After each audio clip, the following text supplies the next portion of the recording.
शुक्राना गुरुजी, मैं यूरोप से करुणा हूँ और अपना शुक्राना सत्संग आज का दिनांक 26 अगस्त 26 यूरोप से गुरु जी के चरणों में अर्पित कर रही हूँ।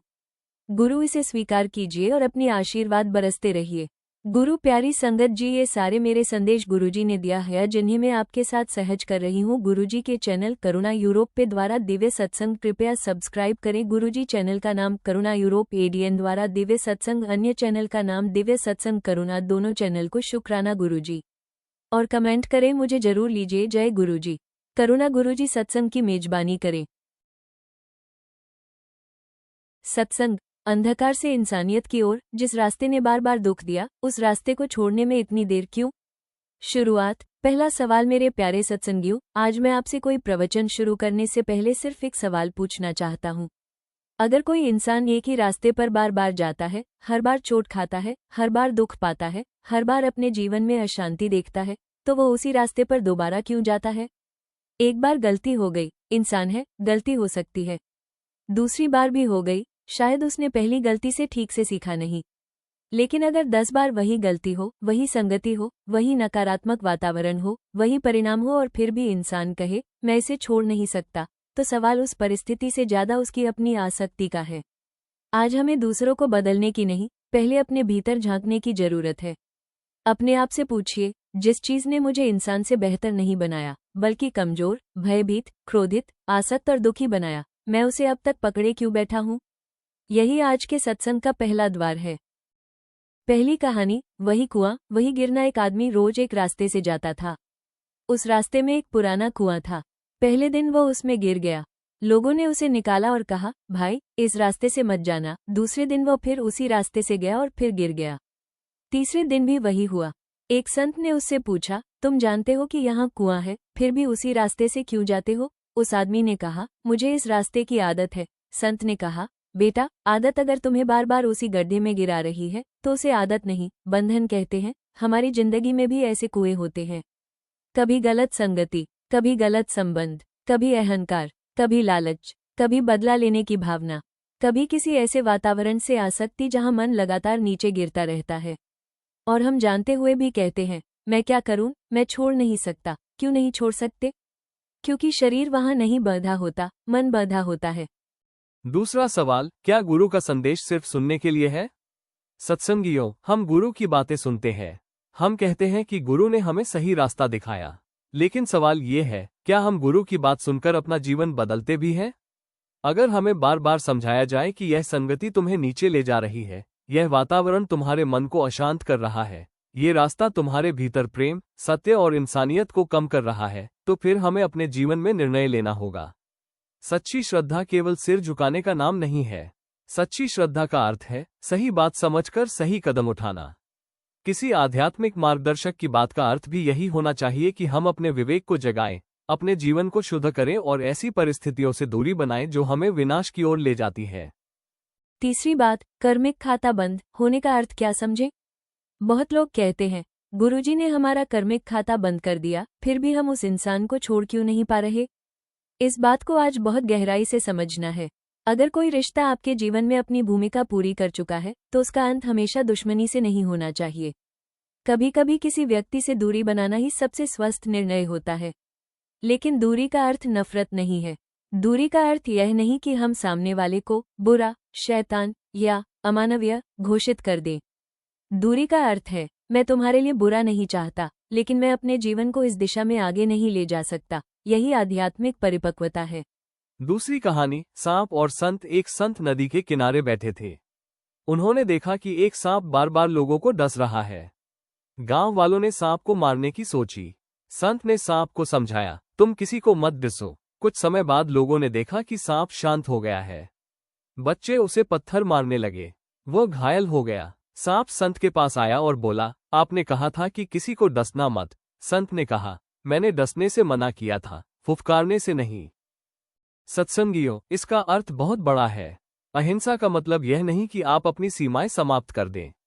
आप किसी से नफरत किए बिना भी उससे दूरी बना सकते हैं।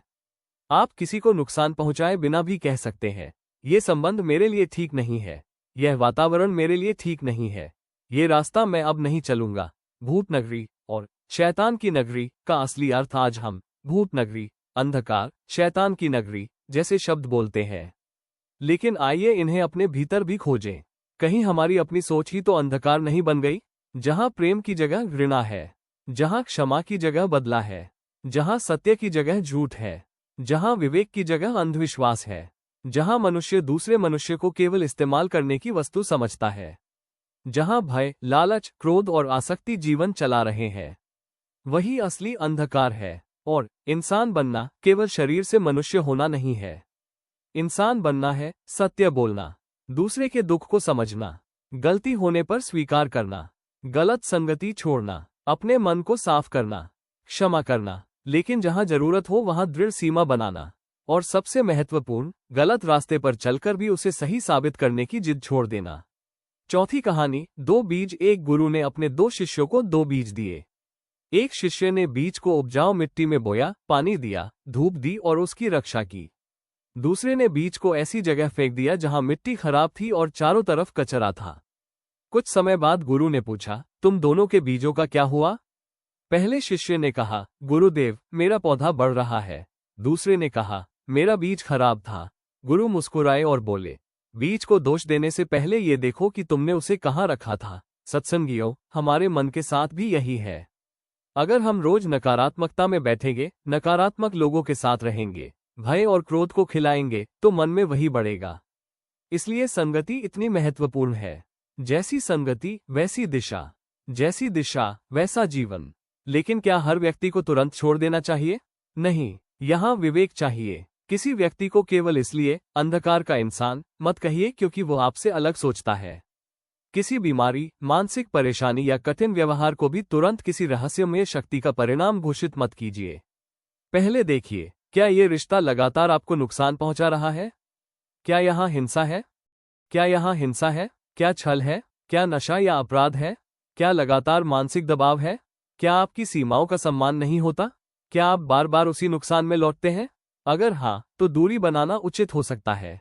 और यदि स्थिति खतरनाक हो, तो अकेले संघर्ष करने के बजाय विश्वसनीय परिवार, पेशेवर सहायता या आवश्यक सुरक्षा सहायता लेना भी कमजोरी नहीं है। कलियुग में सबसे बड़ा युद्ध, सत्संगियों, आज सबसे बड़ा युद्ध बाहर नहीं है। सबसे बड़ा युद्ध मनुष्य के भीतर है। एक तरफ है क्रोध, लोभ, मोह, अहंकार, भय, बदला, आसक्ति, और दूसरी तरफ है प्रेम, सत्य, दया, विवेक, क्षमा, अनुशासन और इंसानियत। हर दिन हम चुनाव करते हैं कि हमें किस तरफ जाना है। इसलिए आज किसी दूसरे को शैतान कहने से पहले अपने आप से पूछिए, मेरे भीतर कौन जीत रहा है? आज का संकल्प, आज हम ये संकल्प ले, मैं गलतियों को दोहराने की जिद नहीं करूंगा। मैं अपनी गलत संगति को पहचानूंगा। मैं किसी व्यक्ति से नफरत किए बिना भी उससे दूरी बना सकूंगा। मैं डर के कारण गलत संबंध को पकड़े नहीं रहूंगा। मैं अंधविश्वास के बजाय विवेक रखूंगा। मैं किसी को शैतान घोषित करने के बजाय अपने कर्म और अपने चरित्र को देखूंगा। मैं अपने जीवन में ऐसी संगति चुनूंगा जो मुझे बेहतर इंसान बनाए। और सबसे बड़ा संकल्प, मैं अंधकार से लड़ने में अपना जीवन नष्ट नहीं करूंगा। मैं प्रकाश की ओर चलना शुरू करूंगा। क्योंकि अंधकार को हराने का सबसे सुंदर तरीका है अपने भीतर प्रकाश जलाना। अंतिम प्रश्नोत्तर। अब सत्संग समाप्त करने से पहले मैं आपसे फिर वही प्रश्न पूछना चाहता हूँ। प्रश्न, अगर आपको पता है कि कोई रास्ता आपको बार बार दुख देता है, तो आप उसे क्यों पकड़े हुए हैं? उत्तर, क्योंकि कई बार हमें रास्ते से नहीं, अपनी आदत और आसक्ति से मोह होता है। प्रश्न, अगर कोई व्यक्ति हमें बार बार नीचे खींचता है, तो क्या उससे नफरत करना जरूरी है? उत्तर, नहीं, नफरत नहीं, सीमा और दूरी जरूरी हो सकती है। प्रश्न, क्या किसी को छोड़ने का अर्थ उसे बुरा मानना है? उत्तर, नहीं, कभी कभी किसी को छोड़ना दोनों के लिए बेहतर होता है। प्रश्न, गुरु की शिक्षा को जीवन में उतारने का पहला कदम क्या है? उत्तर, अपनी सच्चाई को स्वीकार करना। हाँ, मुझसे गलती हुई है और अब मुझे दिशा बदलनी है। प्रश्न, असली अंधकार क्या है? उत्तर, वो अवस्था जहाँ विवेक, प्रेम, सत्य और इंसानियत कमजोर पड़ जाएं। प्रश्न, और असली इंसान कौन है? उत्तर, जो अपनी गलती स्वीकार करे, गलत रास्ता छोड़ने का साहस रखे, दूसरे को नुकसान न पहुंचाए और अपने जीवन को सत्य, दया और विवेक की ओर ले जाए। तो आज घर जाते समय किसी दूसरे के बारे में मत सोचिए। अपने आप से एक आखिरी सवाल पूछिए, मेरी जिंदगी में वो कौन सी एक चीज है जिसे मैं जानता हूं कि मुझे छोड़ देना चाहिए, लेकिन अभी तक छोड़ नहीं पाया? उस सवाल का ईमानदारी से उत्तर मिल गया तो समझिए आज का सत्संग सफल हो गया। गुरु का प्रकाश हमारे भीतर विवेक जगाए। हम गलतियों से सीखें, गलत संगति से स्वयं को बचाएं। मैं अपने जीवन में ऐसी संगति चुनूंगा जो मुझे बेहतर इंसान बनाए। और सबसे बड़ा संकल्प, मैं अंधकार से लड़ने में अपना जीवन नष्ट नहीं करूंगा। मैं प्रकाश की ओर चलना शुरू करूंगा। क्योंकि अंधकार को हराने का सबसे सुंदर तरीका है अपने भीतर प्रकाश जलाना। अंतिम प्रश्नोत्तर। अब सत्संग समाप्त करने से पहले मैं आपसे फिर वही प्रश्न पूछना चाहता हूं। प्रश्न, अगर आपको पता है कि कोई रास्ता आपको बार बार दुख देता है, तो आप उसे क्यों पकड़े हुए हैं? उत्तर, क्योंकि कई बार हमें रास्ते से नहीं, अपनी आदत और आसक्ति से मोह होता है। प्रश्न, अगर कोई व्यक्ति हमें बार बार नीचे खींचता है, तो क्या उससे नफरत करना जरूरी है? उत्तर, नहीं, नफरत नहीं, सीमा और दूरी जरूरी हो सकती है। प्रश्न, क्या किसी को छोड़ने का अर्थ उसे बुरा मानना है? उत्तर, नहीं, कभी कभी किसी को छोड़ना दोनों के लिए बेहतर होता है। प्रश्न, गुरु की शिक्षा को जीवन में उतारने का पहला कदम क्या है? उत्तर, अपनी सच्चाई को स्वीकार करना। हाँ, मुझसे गलती हुई है और अब मुझे दिशा बदलनी है। प्रश्न, असली अंधकार क्या है? उत्तर, वह अवस्था जहां विवेक, प्रेम, सत्य और इंसानियत कमजोर पड़ जाए। प्रश्न, और असली इंसान कौन है? उत्तर, जो अपनी गलती स्वीकार करे, गलत रास्ता छोड़ने का साहस रखे, दूसरे को नुकसान न पहुंचाए और अपने जीवन को सत्य, दया और विवेक की ओर ले जाए। तो आज घर जाते समय किसी दूसरे के बारे में मत सोचिए। अपने आप से एक आखिरी सवाल पूछिए, मेरी जिंदगी में वो कौन सी एक चीज है जिसे मैं जानता हूं कि मुझे छोड़ देना चाहिए, लेकिन अभी तक छोड़ नहीं पाया? उस सवाल का ईमानदारी से उत्तर मिल गया तो समझिए आज का सत्संग सफल हो गया। गुरु का प्रकाश हमारे भीतर विवेक जगाए। हम गलतियों से सीखें, गलत संगति से स्वयं को बचाएं। किसी के प्रति घृणा नहीं, लेकिन अपने जीवन के प्रति जिम्मेदारी रखें। और सबसे बढ़कर शैतान बनने की नहीं, इंसान बनने की कोशिश करें। जय गुरु जी। ये था आज का गुरुजी का संदेश और चेतावनी और आशीर्वाद। साथ संगत के लिए शुक्राना। गुरुजी लव यू। गुरुजी कृपया गुरुजी चैनल की सदस्यता लें। दिव्य सत्संग करुणा।